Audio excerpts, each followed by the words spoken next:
Dritt ta' risposta maħruġ mill-uffiċċju ta' Roberta Mezzola fejn ġie miċħud rapportaġġ fil-Gazzetta Influenti Taljana għal Fatto Quotidiano ġie mgiddeb kompletament.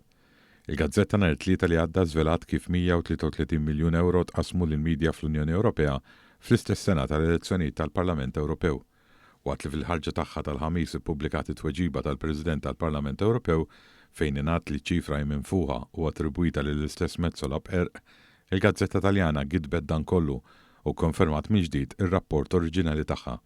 Tweġiba simili mill-uffiċċju ta' Mezzola wkoll intbatet lil One News wara li tlieta stess konna ripproduċejna r-rapport fil-midja Taljana. Fl-artiklu oriġinali l-Fatto Quotidiano kienet qalet li fit-tqassim ta' dawn il-miljuni kbar ta' euro kien intuża metodu amministrattiv partikolari li jippermetti li tinżamm is-segretezza ta' tali pagamenti u min kien qed igawdi minnhom. One News irrapporta wkoll kif mhux magħruf jekk kienx hemm xi midja f'pajjiżna li bbenefikat minn dawn il-fondi koordinati minn Mezzola. Minkejja dan hu fatt magħruf kif l-Europarlamentari Nazzjonalista li kienet saħansitra rrifjutat li tuħu sehem f'dibattiti f'dik il-kampanja elettorali kellha reklami mħallsin f'pajjiżna biex jonfuha u fihom saħansitra ppreżentat lilha nifisha bħala l-unika tama l-Ewropa.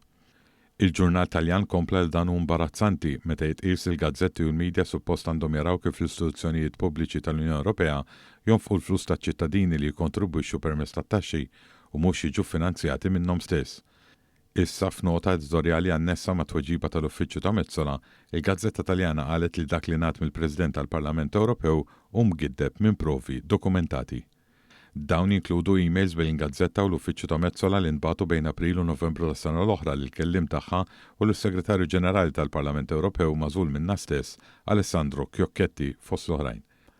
Minn barek il-Fatto Quotidiano saħet li tweġiba tal-Uffiċċju ta' Mezzola tikkonferma l-kuntratt sigriet li sar mal-Aġenzija Privata ta' Reklamar Havas Media France u għal darb'oħra qed tirrifjuta li tagħti kull informazzjoni dwar liema midja bbenefikat minn dawn il-miljuni kbar. Iżjed minn hekk il-Gazzetta Taljana tenniet li eżempju surreali li tal-Uffiċċju tal-President tal-Parlament Ewropew fl-istess dritt ta' risposta dwar ħlasijiet fuq perjodu ta' xi 3 xhur fl-2023 ukoll jiġi mgiddeb minn dikjerazzjoni ngħatat lilha f'Marzu tal-2024. F'dik id-dikjerazzjoni kien ingħad li l-Uffiċċju tal-Parlament Ewropew qed jivvaluta sħobijiet oħrajn ma' aġenziji ta' reklamar u se jara kif jiffinanzja l-promozzjoni bl-aktar mod wiesa' tal-messaġġi fuq il-midja. In-nota editorjal tal-Gazzetta Taljana temmet tistaqsi jekk dan huwiex il-mument li jiġi eliminat kull ħabi u anke dubji serji dwar kif qed isiru ħlasijiet mill-Unjoni Ewropea lill organizzazzjonijiet tal-midja.